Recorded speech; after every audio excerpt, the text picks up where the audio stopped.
Yeah? Is it on your list or what? It's a good game. Did we get there? It's a good game, you know. Is it up there? It's a good coming? game. Is it coming? I think it's coming. I think that means it's coming, folks. What's happening, party people? Welcome to Punch More Party. My name is Daniel. This is Father Greg. Last week, he was not here. So Sarah was here, and she did her top 10 board games of all time. And you all loved it. I loved it. Father Greg loved it. I did. Oh, man. I think I better retire. We're wondering why he's here. I am very much concerning that. No, we love you, Father Greg. We were so happy you're back. Tell us all, how did the wrestlers' PowerPoint to Bridge Over Troubled Water turn out? It was fine. And we're just going to leave it at that. So we are doing our 30 to 21 of our top 100. We're like, we've been like really excited that we've been getting there for the last like 5 lists. But now it's like really like it's here. We're getting really close. Why don't you go for it? All right, my number 30 is a game that was made by your best friend, Jamie Stegmaier. And this is I like it. This is Viticulture. Okay. So Viticulture. I have the essential edition, I guess, but you know, whatever. If you want to put Tuscany in there, if you want to spice it up, you know, it's good with the expansions. But even on its own, there's enough there. So yeah, you're running a vineyard from all the way from planting down the grapes into your fields, all the way to pressing the grapes and getting the juice, and then like fermenting that and putting it into bottles and storing it in your cellar. It's really like the whole winemaking experience is sort of set out before you, and even over seasons. So it's just an interesting take on a fairly basic worker placement game, but that's where you can only place workers into certain seasons depending where you are. So in the first phase, you can only place them into the spring. So there's only certain options that are available to you, you can pass and you can like wait until we get to the summer and fall and then save all your workers for those actions. Or you can just like spend them all in the first season and then have nothing to do for the rest of the year. Sounds like a good strategy. Yeah. I mean, no, it's not. It's really not. But in each game, depending on how it kind of balances with more players, but there's always there's only a certain amount of spots that each spot can contain, or how many workers that can go there. And it's always less than the amount of players. And so like everybody, on their first turn probably wants to plant, some grapes into their field, but not everyone can, because there's only 3 spots available. There's 4 players. So there's a really interesting kind of tension of, okay, I really need to. Now you have one worker where you can go to where somebody else has gone, but you have to save that grande worker for when it's really important. Because it's okay, I really need to fulfill a contract this turn, so I'm gonna need to save my grande for that specific action. Then you build houses and the little things that you build to upgrade your farm as you go along, and it's just it's a great game. It's got a good theme, the theme of sort of winemaking is really fun, and yeah, just a solid worker placement. I really, really enjoy. Nice. I've only played this once, and it was with the I think it was the original edition with the Tuscany expansion. Okay. But I don't think it was the essential edition. But I think it worked fine. But it looked a little bit haphazard, the way that the guy who introduced it had things kind of always I'm using this, I'm using that. So I couldn't contextualize myself in where I was in the game. Am I in the base game? Am I in expansion town? Am I where am I? So I wasn't sure. So. It is an interesting thing. I think one of the things that I dislike the most about this game is the amount of the weird way in which there's expansions for it. There's the Viticulture, and then they released Tuscany, which added a bunch of stuff. And then they were okay, now let's release Viticulture Essential Edition, which has the base game, but plus some stuff from Tuscany. But then people were but it doesn't have everything from Tuscany. So okay, we'll release Tuscany Essential Edition, which still doesn't have everything from Tuscany. And so it's depending, there's 4 different games that you can play, and all of them are slightly different. It sounds like a hot mess to me. So my number 30 is Karuba. Wow. So Rudiger Dorn coming in again, man. He's not. Man, he's not leaving this list alone. I had no idea you were such a fan of Rudiger Dorn. I love Rudiger Dorn. Wow. Just hate my farm shop. All right. So Karuba is a game for me that I don't love it for my own sake necessarily. I love it for the sake of others who I can introduce to games, and just the amount that people love this game when I introduce it to them and when I try and get them into the hobby. And I would have said that Sarah loves this game, but I'm not so sure anymore. If you watched her top 10 games, didn't make it. I was flabbergasted. So Karuba, it's basically sort of this bingo-esque game where everyone has the same tiles, and the tiles all have routes that go through the jungle. And then someone has their tiles face down, and they just draw a tile, and they call the number that's on the tile. Everyone picks that numbered tile for themselves and places it anywhere on their grid. And on their grid, predetermined at the beginning of the game by the players themselves, is an adventure of a certain color and a pyramid of that same color. And so the pyramids go around kind of the ocean side of the board, and the adventures go on the jungle side of the board, or no, the other way around. You have to make a clear connected route between the same colored meeple and the same colored pyramid. And what's really neat about this game is everyone's working with the same stuff, but it's really kind of, you get to see who your smartest friends are. It's like everyone has the same puzzle to solve, just who's going to do it more efficiently. And I remember playing this game originally and just kind of always connecting my route as I went along. And always making sure that I was creating something that was connected to the shore all the time. And then I was playing with Father Matthew, and he was just starting to put things just sort of in the middle of the grid, not connected to other stuff. And I was like, whoa, and it opened up a whole new way to play this game. Because he was setting himself up for, well, if I get this piece, then I can go here or here now. Or if I get this piece, then I can kind of, he was creating options for himself for how certain pieces could go down. And that was really cool. And so you can play this game in a variety of ways. And of course, you get more victory points the faster you get to certain temples. It's quick, it's fast, it's fun, it's a party. So Karuba, man. Yeah, I think when you introduced this game to me, it was we're oh, this is just a very simple kind of easy breezy game. We'll just kind of motor through this. And as I was playing, I was like, okay, yes, this is very simple. The dealer says tile 17, and you put tile 17 on the board. And then if you can move your little worker, you do.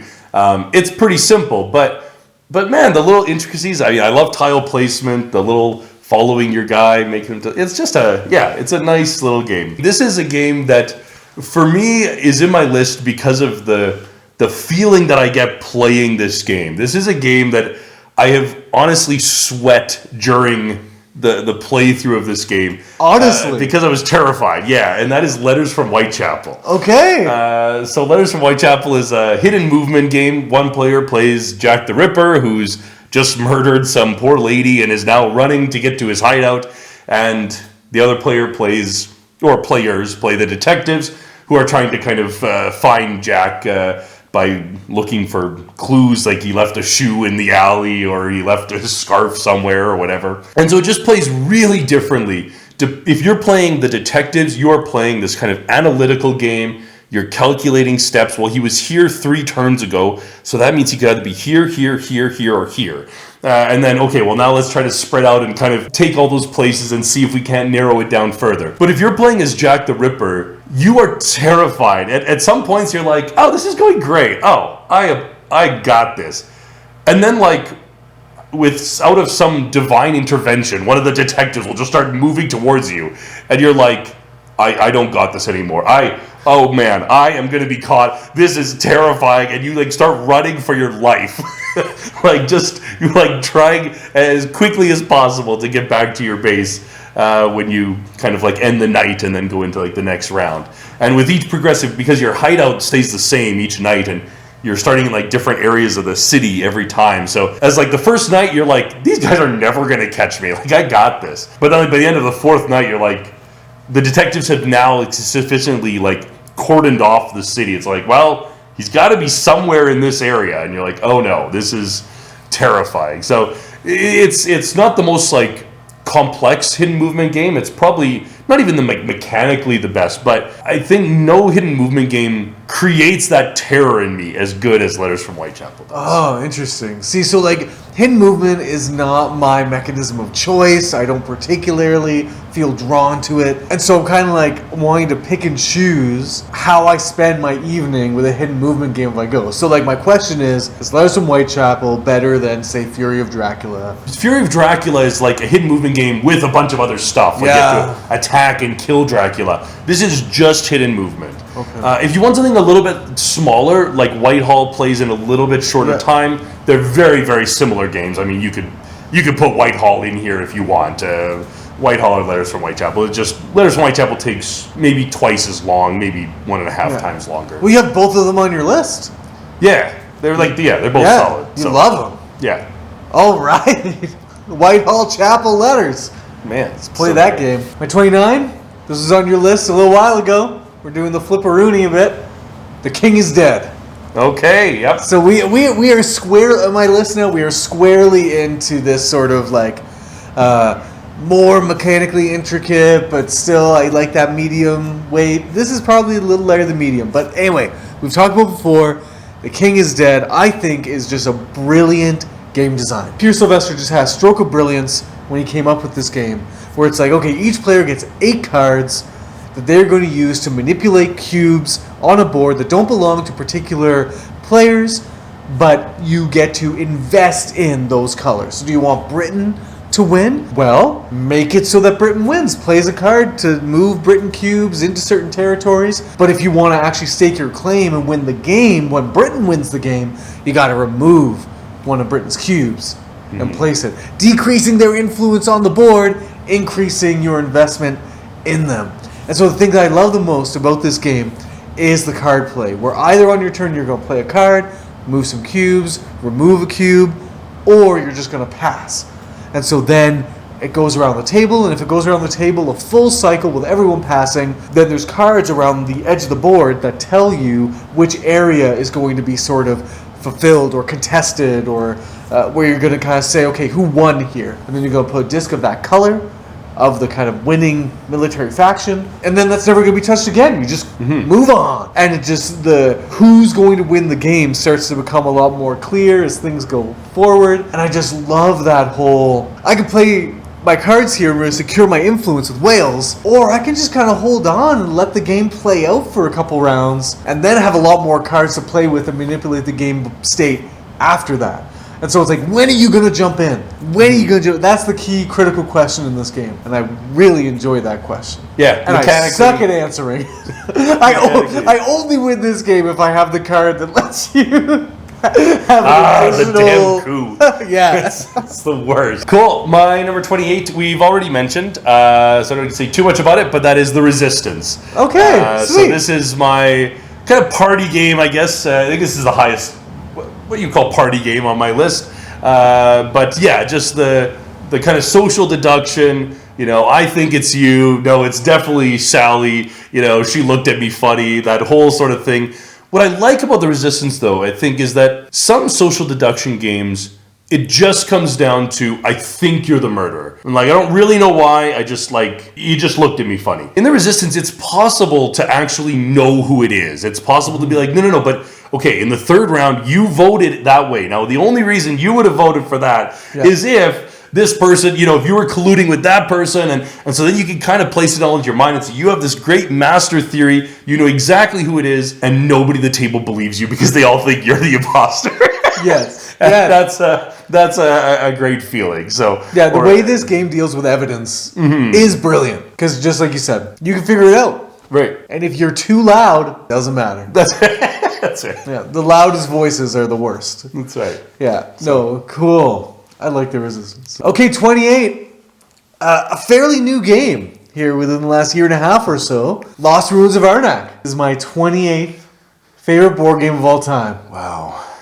You have a reaction. I saw your eyes. I saw unforgiveness in your eyes just then. Oh man. This game is good. I don't know if it belongs in the top 50, but you know. Well, you know what? And I'll tell you why. Because I also feel a similar way to you. Because I played Lost Ruins of Arnak and Dune Imperium fairly closely together. They were being compared a lot.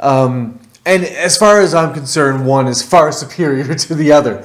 But Lost Ruins of Arnak, while it falls short in some certain mechanical areas, it makes up for in spades with the theme. And I don't know if I can be justified in the board gaming hobby of like having a game kind of shoot up on my favorite rankings on theme alone, but theme is in games for a reason. Like, it's there and it has influence over our lives and our hearts and our passions. And so again, to just kind of beat the comparison to a pulp here, in Dune Imperium, when I go to Arrakis, I don't feel like I'm going to Arrakis. I'm going to the spot that gets me water. Like, if I go to this guild, like, I don't feel like I'm negotiating with this guild. I just feel like I'm getting a tactics card or whatever. Right. Like, Lost Ruins of Arnak, I feel like I'm traversing deeper into the jungle. I feel like I've stumbled across this guardian creature that I just can't handle or like deal with, and I have to be really clever and smart to figure out how to do that. I feel like I'm really concerned with going back to my base camp and furiously writing notes in my journal and chronicling my adventures. Like, it just, the theme oozes. The thing, why it's as high as it is I can't stop thinking about wanting to play it. Good reason. I just can't, like, I just want to get back to, I just like sitting in that world. And the only reason I haven't played it since is because once you've played it, you're like, I don't need to play that. I'm like, well, then who am I going to play it with? I'll play it with you again. So yeah, give me your take on it. I'm curious. Yeah, I mean, it's good. I enjoyed my play. I think I rank it probably, I don't know, a 7 or 8. Like, it's a solid game, but it just didn't do anything. There's nothing in the game that was like, oh, that's really neat. It was like, oh, okay, you're moving up on this notebook track. That's cool. I never even knew you were scribbling down in your notebook what you were doing. So that's great that, like, you perceived this great theme into it. I was just like, all right, moving up on some track. Sweet. All right. Cool. Oh, you're fighting like these horrible monsters. I'm like, all right, flip over this tile. Oh, man, I need some red things to beat this guy. All right. Well, all right. I guess I'll go get those. So it was good. I don't have any hate for this game, but that it is as highly rated as it is a little bit surprising to me. Just in general, or in my? Well, in general and in your opinion, but yeah, BGG agrees with you more than it agrees with me. So. That's right. People love this thing. Yeah. Man. Okay, my number 27 is a game that I heard somebody say they thought the name was bad. They thought that it was kind of like a name that nobody would ever think of. But I think this name helps me to never forget this game, and that is the Quacks of Quedlenberg. The Quacks of Quedlenberg, you are making potions, and you're reaching into this bag and you're pulling out something, and maybe it's going to be great, and you're going to create, a potion that makes you grow or something, or you're just going to explode. Who knows? But you're just pulling out things. But then each turn, depending upon the potion that you've successfully made, is kind of a push your luck. So you're like, oh, can I draw one more? Can I draw one more? What about one more? Depending how far you get, you make money. And then with that money, you buy better things to go into your bag. Things that are just going to allow you to you're kind of, as you like get points, you sort of move along this spirally track. And so you're trying to, the better things that you have in your bag make better potions, but you can put the best things in your bag and you can still draw out those damn white flowers and still explode time after time. Right. But yeah, it's a push your luck game, but it's nice. It's not just push your luck, and it's like a push your luck game that was like a 3-hour endeavor might be a bit of a bore, or like this is like highly unfair, but it's a short enough game. It's like this nice mix of like not really just light that you just played in like 5 minutes, but big enough that you can get invested in it, but it's not like a huge downer if your potion explodes. And well, I think for enough people that's true, but there's still a certain amount of people where this game is too long for what it is, and it's like a little bit like punishing. I mean, the thing, and like the remedy to that the game does have in it, I still find quite frustrating. Or it just, I don't like being given things. And so similar concerns to Taverns of Tiefenthal that I have for Quacks, although Quacks is much better in my estimation, and I can sit down for Quacks and like not be furious, and I can like have a good time. Because Quacks, like, it elicits the most silliness out of me that I've experienced in a game, where you just feel like you should be playing up this like crazy wizard who's losing his mind and like, oh, see what happens here. Like you just want to kind of get in character. But when you're behind on the score track, there's rats. And so then at a certain point, you're going to get a number of points based on the number of rats that are in between you and the player in the second last place or whatever. And so it's just like, oh no, and it gets you back into the game. And so you're like, then you're more invested in your bag pulls. And like, I get why it's there and I get that it's good that it's there. But I think it's a good, solid choice. I think a lot of our party people are going to be yelling at me and cheering for you. Quacks of Quedlenberg. My 27 is the Palaces of Carrara. Here it is. Kramer and Kiesling, in my estimation, at their finest. But I haven't played Tikal or Mexica or the other one, the llama one, Cusco. So I haven't played that series. So maybe that has something to offer me yet. But Palaces of Carrara, here's why I love Palaces of Carrara. The scoring. And you'll hear me say this quite a bit about games, is like if the scoring's unique, I am all there for it. So you have these scoring tokens, so you're not going to get money in the game or get points in the game unless you use your kind of scoring pawns. And so the whole game is centered around this kind of wheel that has building materials, and the wheel turns and decreases how much each building material costs the further it gets around the wheel. And so on your turn, you can buy a bunch of marble off of one of the slabs of the pie from this wheel and take it into behind your little player screen, and then you can spend those materials to then build in certain cities. And the different cities are color-coded, and they either get you points or they get you money. And so you're building buildings and associating them with these cities. But it's ultimately this balance of racing to build, spending money to get the materials you need to build, running out of money to buy the materials you need to build buildings that will score you points, but then ultimately needing to score a city that gets you money instead of points so that you can keep on building. And so it's this constant balancing act, teeter-totter of, am I scoring for the big points or am I scoring for money? The cool thing about how the cities are allocated is like there's the city that is the easiest to build in. That's because you can use all the different building materials. And then there's the hardest city to build in when you can only use the white marble to build in. But you're going to score 3 times the points for building in that, or 3 times the money in the next one, or whatever. So it's a really brilliant balancing act where it gives you a real nice core thing to do. You're building buildings of different types, and you're going to be able to score a certain type of building. So you want to build a lot of the same type of building, that kind of thing. But then at the same time, you're just like, points, money. Well, like trying to get that balance right. And so I really enjoy that about this game. And I think it's just a nice, clean, simple, easy to understand design. Cool. Yes, this is a game that was, when it came up in my rankings, I could often not remember the game well enough to really I wanted to put it in my top 100, but like it's like I don't remember this game well enough, but I remembered enjoying it. Yeah. And so part of me was like, I really want to put this. I love Kramer. I love Kiesling. The two of them together are magical. And so, yeah, I really wanted to put this game in there, and yeah, jealous. Yeah, and this is getting a reprint, so it's going to be I'm excited about that. pretty soon. Very excited about that. My next game is, there's 3 or 4 different games that you could put in this. I put them all together.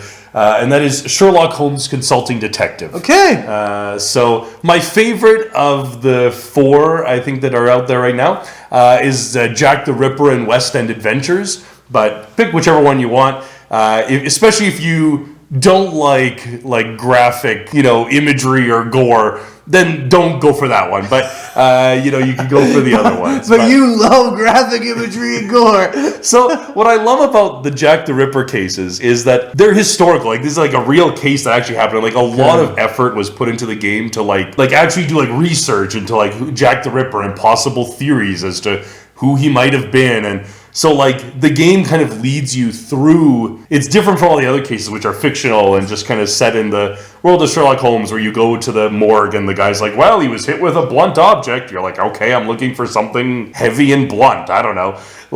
Whereas like when you go to the morgue in the Jack the Ripper cases, he's like giving you like autopsy reports, and you're like, oh, okay, yeah, all right, fine. So for some people, that's like not going to be up their alley. But if you like sort of true crime, if you like I enjoy watching, true crime shows and stuff like that, and so if you like that, then oh my gosh, the Jack the Ripper cases are really good. Now, like this game will not be for everyone. I did go through like our local gaming store one day, and I like heard like a couple, and they were like, oh, I wonder what this Sherlock Holmes consulting detective game is like. I was like, okay, can I just like step in here for a moment? Like, I'm sorry, I don't mean to be like eavesdropping, but do you like to read? Like, do you like if I just gave you a Sherlock Holmes novel and said, hey, take this and just like read it together as a group, would that interest you? And they were like, yeah. I was like, cool, then you'll love this game.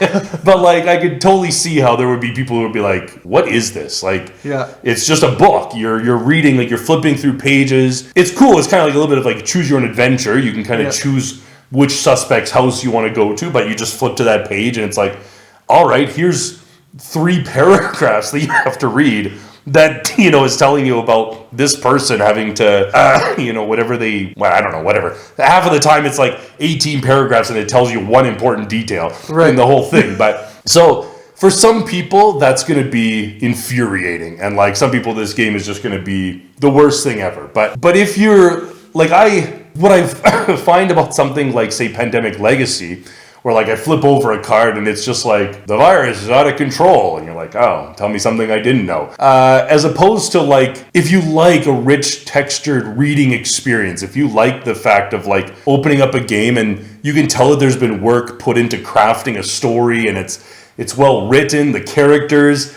kind of are the same. You go to Inspector Lestrade and he always hates you. You go to like the guy you go to H.R. Murray and he always gets your name wrong. Like each of the characters is their own little thing. So if you like stories, if you like good writing, Sherlock Holmes Consulting Detective. Yeah, see, like, I love reading fiction. I love just sitting, curling up with a good book. And, like, when I play board games, that's just not what I'm looking for necessarily. But I do see myself really enjoying this. Okay, my 26, Century Spice Road. Love Century Spice Road. This is my comfort food of board games. Right here. Just a nice, tight, like, engine builder, simple engine builder, just bare bones. The cool thing about this game is like it's this sort of like a hand builder, if you will, as opposed to a deck builder where you have your hand of cards and you play cards to get yourself certain types of colors of cubes, and then you're going to be able to purchase new cards that will let you convert certain colors of cubes into other colors of cubes. And then there's order fulfillment where they're looking for a certain combination of different cube colors. And so you're just on your turn, you're playing a card, or you are putting some cubes onto kind of the card row, putting them on top of cards until you get to the card that you want to purchase, making other cards previous to that more appealing for other players. And you're just kind of doing that over and over again until at some point you need to draw up your hand again. And so then you get your whole hand back and you get to pick from all the delightful cards that you have in that hand. And really, like, this game is the hunt for like the most efficient. And so if you can really score yourself a nice little combination, like, oh, this is going to turn these cubes into those, and this is going to turn those into these, and there's going to be, okay, it's looking for that. Like, and then you can just sort of run that engine through and then drop your hand and just run it again and until you fulfill enough contracts to trigger endgame. So I just really like me Century Spice Road, and I love how this plays at 2. I think this is a delightful kind of, it has a race game feel at 2. I think it does slow down at higher player counts. Like just some people can kind of get a little bit gummed up and, just sort of it doesn't have that same ba ba ba ba feel as it does at 2, but I like it any way it comes. Century Spice Road. Very good. Yep. Nice. You're right. Really like resource conversion down to its most basic form. But it's a solid game that you can pull out and play in 20 minutes. My number 25 is The Fox and the Forest. Wow! What was that doing there? Why was that there? Happened to be on the table. Just it was. Wow. Wow. Just divine providence, man. Yeah, no.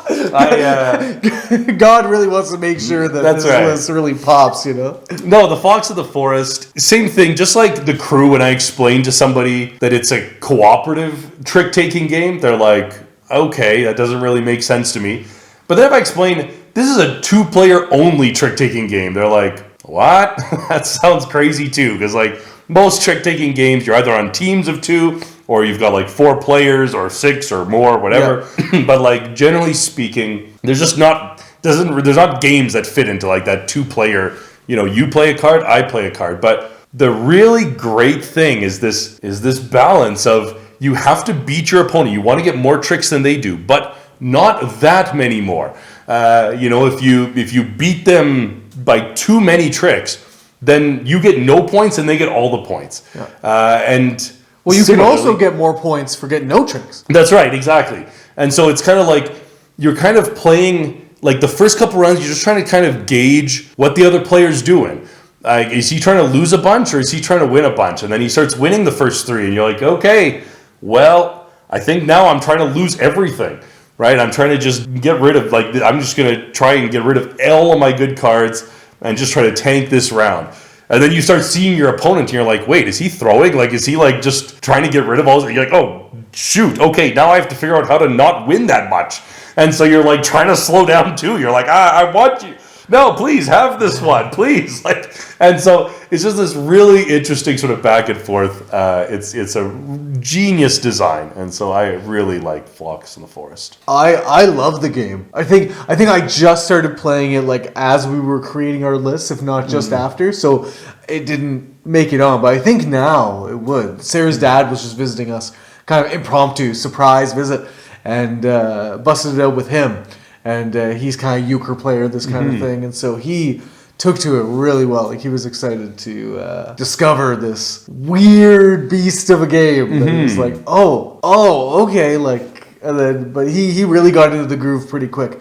The only thing that kind of throws off non-gamer players is that like every second card in each suit has like a little special ability. That's right. And it's fun. They're like fun abilities that kind of add a little extra wrinkle that kind of get you out of jams and give more variety for you. You can start to play it a bit more like a gamer. Like it gives gamers a reprieve against the trick-taking aficionados. It gives us a chance to be like, okay, I'm going to lose this trick, but I get to lead the next one. That's right. You can do things like that. So that threw him off a little bit at first, but by and large, we got into a nice groove, and he really has that sort of like, you just want to keep on playing. And it's 21 points. You get like 6 points a round, so it's over in like 4, maybe 5 hands. Okay, what do we got going on? For sale, this is just easy peasy. Stefan Dora, been around for a long time, this game.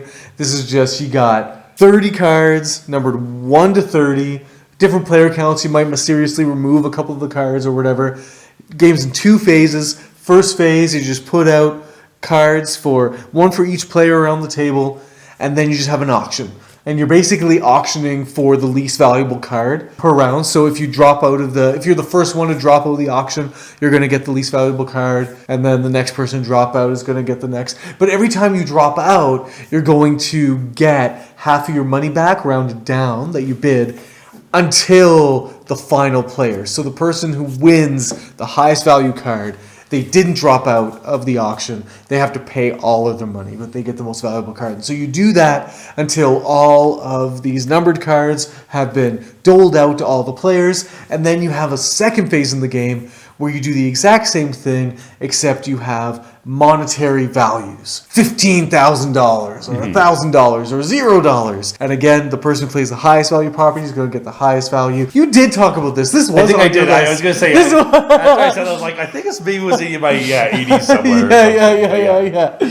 And so it's this great game where even if you get just a little, like if you're not great in the first phase of the game, you can still kind of be smart about when you play those cards, and you can fare pretty well. And so again, just this great 1-2 punch. Phase 1, wow. Phase 2, wow. Like, great. Love For Sale. Love buying a cardboard box and selling it for $5,000. Oh yeah, baby. That's how we do it. This is how we do it. Okay. Well, my number 24 is I don't generally like the designs of Uwe Rosenberg. Not that he's a bad designer, but I just there won't be any Uwe Rosenberg on this list. But this game is, I believe, what they call in the Uwe Rosenberg collection or something. It's like a game that was approved by Uwe Rosenberg. It kind of feels like an Uwe Rosenberg game, and this is Lowlands. Sweet. And it does feel like an Uwe Rosenberg game. It has lots of tiles and buildings, and every building that you gives you some different ability, and that's what I find most difficult is like reading all of the different tiles that are available. You can buy this one or this one or this one. Like, what do each of those do? Oh, well, let me explain them. So that's a bit. I think that's why I generally dislike Uwe Rosenberg. He loves to have a lot of his games have like lots of different options, and you need to understand what all of those options do. Why I love this game is there's a kind of almost semi-cooperative nature to this. So you're all trying to, it's not cooperative. You're trying to get the most points. You're trying to build your best sheep farm. But there's these floodwaters that are coming in, and you got to build up this dike to stop the floodwaters coming in, and everyone has to contribute to it, except if they don't. And so there's this great little like back and forth thing. There's like this like little market scale that kind of goes back and forth. And so if the waters start coming over the dam, then all of a sudden like the price of sheep drops, and so your sheep are not worth nearly as much. So you got a ton of sheep, but you can't sell them for anything. Meanwhile, the people who have been like actually working to try and build the dam, they're praised in the town, and so everyone loves them, and so they're worth a lot of points. But then if the dam holds, well, all of a sudden everyone's like, the dam's gonna hold. We don't have to worry. Let's start investing in sheep, and who cares about the guys who built the dam? And so all of a sudden, and then the game hinges finally on the last round, whether the dam holds or whether it breaks. Okay. And if it breaks, like it's a tragedy for everyone with sheep, and if it holds, then But so if you're somebody who's just like not built to the dam at all, you haven't contributed at all, you've left everyone else to do all your work, but meanwhile you've expanded your farm, you've got this huge nice farm because everyone else has been dumping all their wood and ore, trying to build this dam. And like at the end, it's like this close to being done, and you go and contribute the last little bit just to make sure the dam holds, because if the dam holds, then all your sheep are worth millions. And like, so it's like, it's got this just really interesting, like, kind of push and pull. And that's what I think just makes this game amazing. This sounds fascinating. When it first came out, I was like, really drawn to it, and then like I thought it was a Uwe Rosenberg game, and I was like, I don't know, and I just read a bit more about it, and I was like, oh, okay, cool. And now your explanation, man, this is good stuff. It's great. I like riding the edge of a needle. This is good. Okay, my 24. This is a fairly big game. This is a game that I had a terrible first encounter with, and then have since fallen in love with in a very deep way. This is Russian Railroads. So we're coming out with like an Ultimate Edition. This should be on the horizon pretty soon. Okay. Because there's like German railroads and some other things. But Russian Railroads is this, I'd almost call it an abstract worker placement game.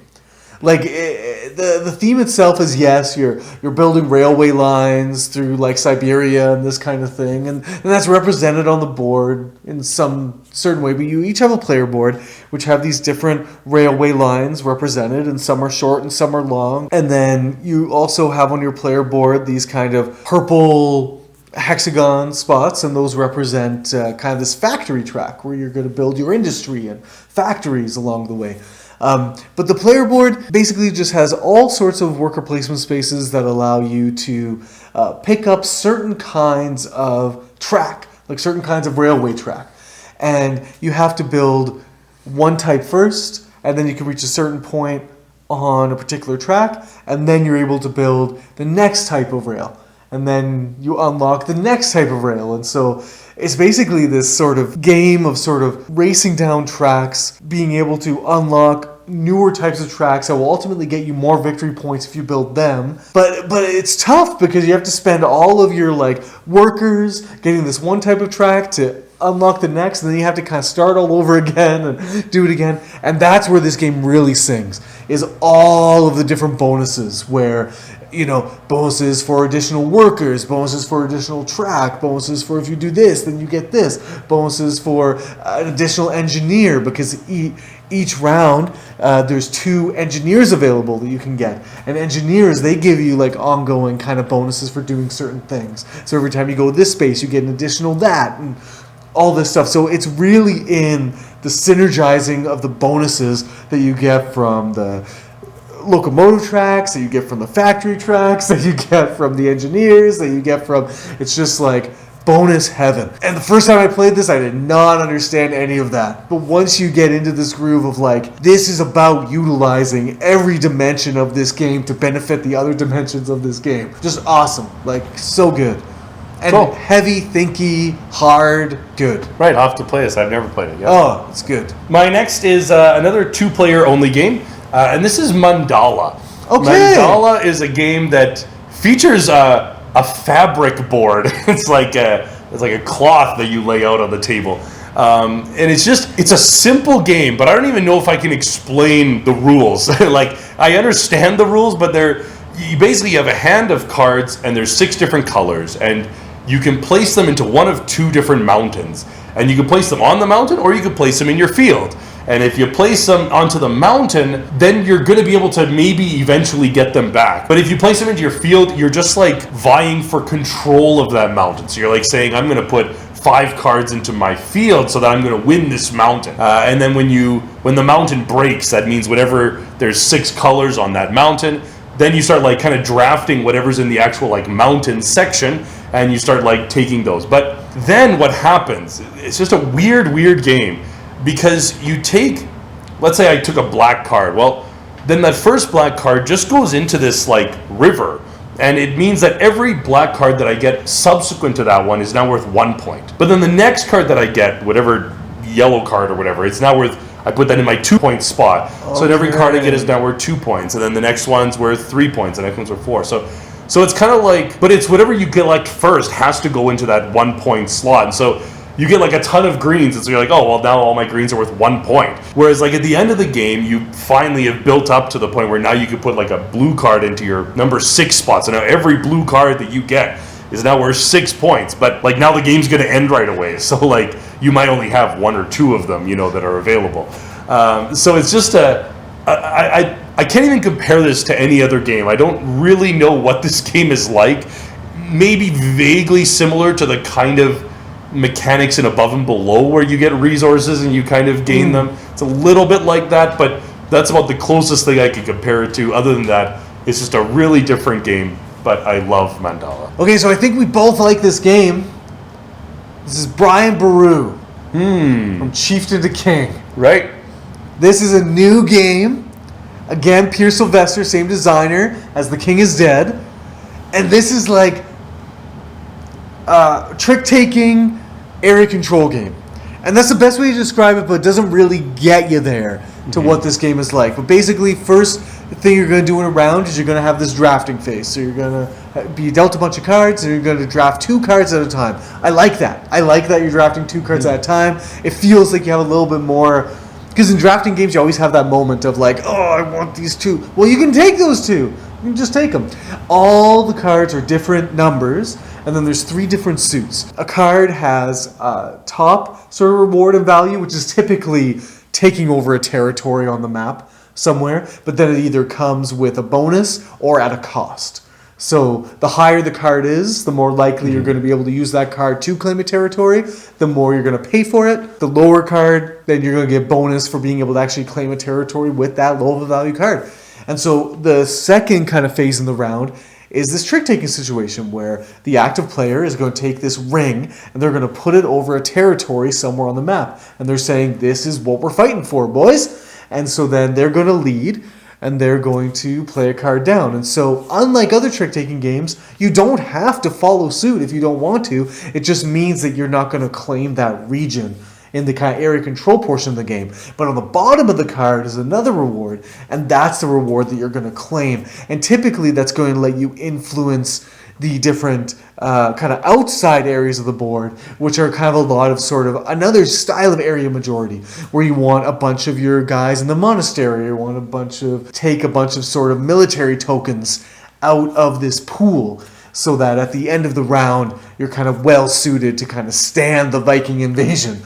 Or you're moving up the marriage track, hoping to get a nice suitor for your family. So there's lots of really good ways that you can kind of get points apart from the area control game on the main map, but that's the bread and butter. Like, that's where you're going. And so again, you're going to get lots of points for being in a particular region of the board. And there's these tiles that kind of mark out a region, and there's kind of a point break. So if a certain number of regions are controlled in that area, then that points tile gets given to the person who has the most regions in that area. Or you just want to be in all the different areas on the board, and you're going to get points that way. So Brian Boru, highly recommended from me. Cool. You like it more than The King is Dead? I do. I do. I thought you might prefer The King is Dead, but that's good. They're both close. No. Well, Brian Boru gives you more of an experience. Like, this is kind of a, hour and a half, 2 hour gameplay. This just gives you, this is a nice sort of, this is your main course for the evening. It has a lot more to offer on that front.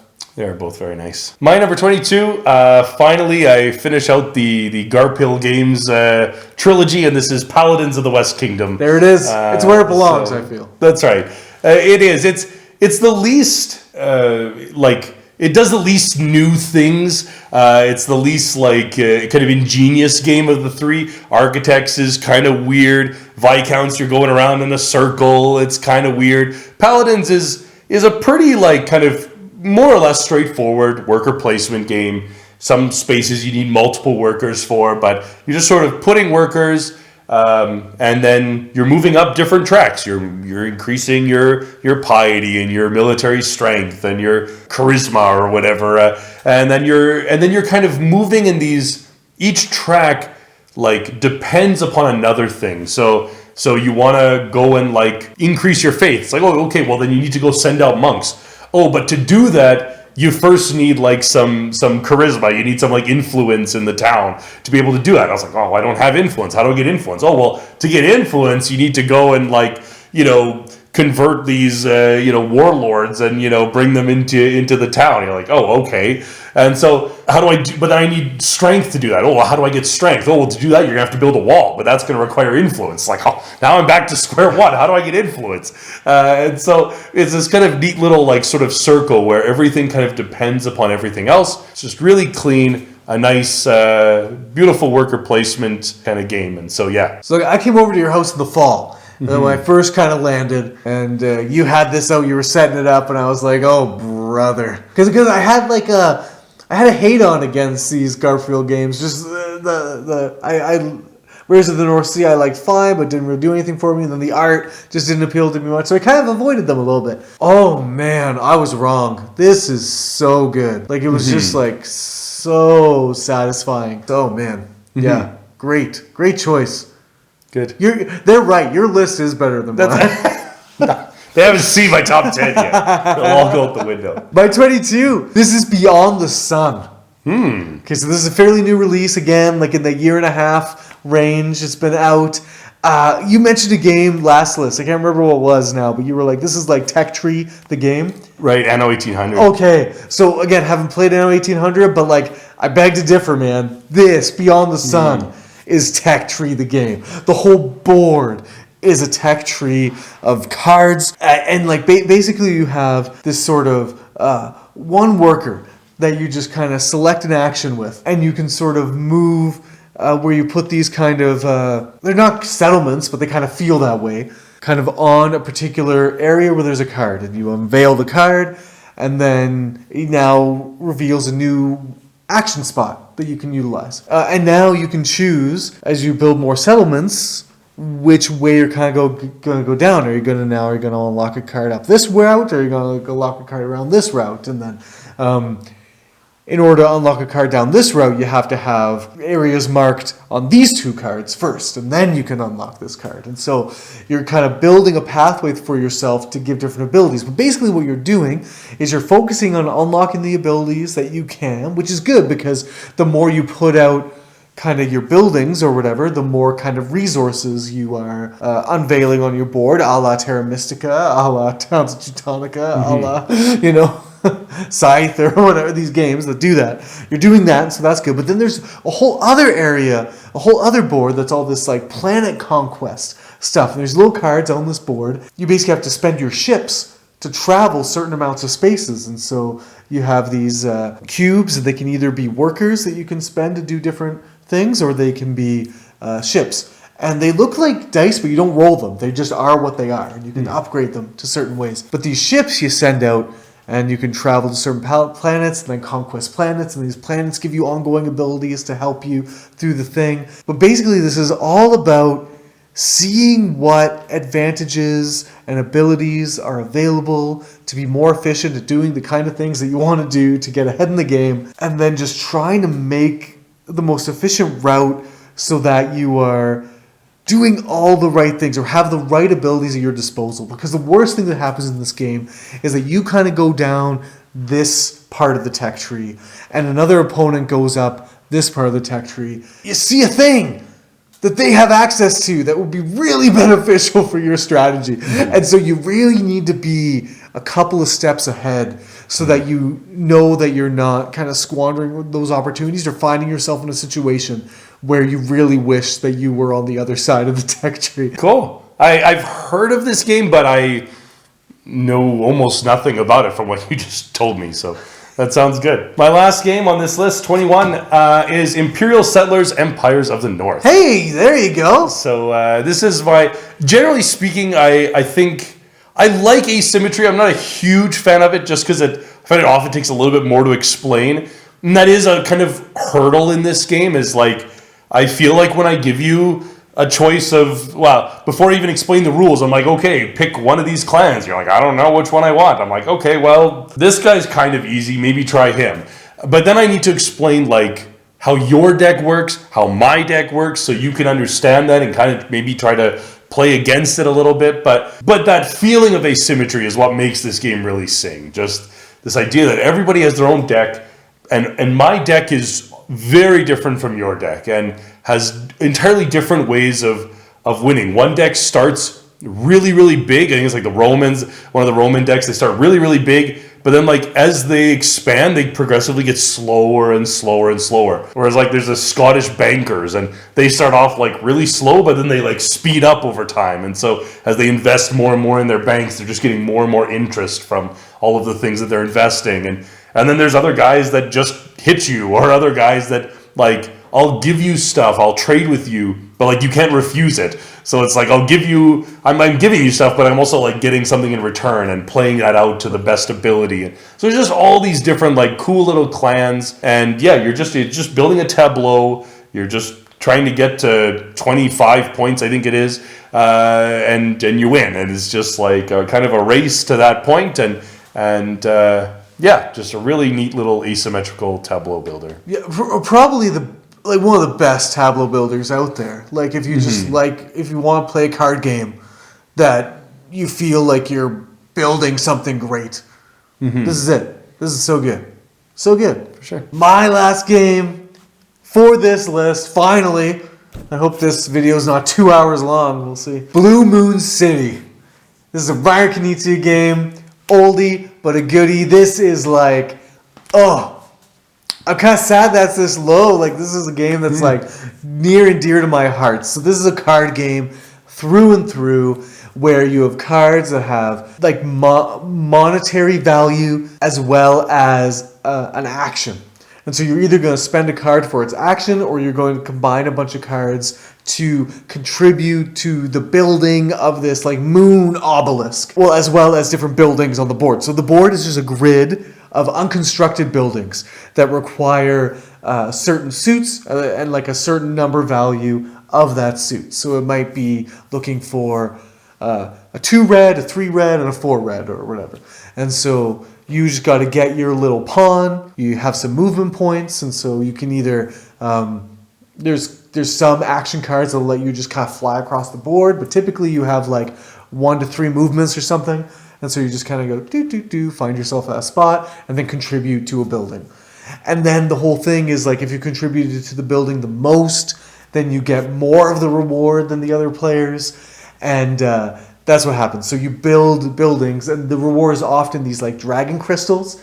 And then you contribute these dragon crystals to the moon obelisk. And then you want to get the majority of the moon. It's a very pagan game, but it's fine. It's fine. It's good. It's great. But what I love about the game is this kind of very simple multi-use card situation where you also have cards that their action is to move these dragons.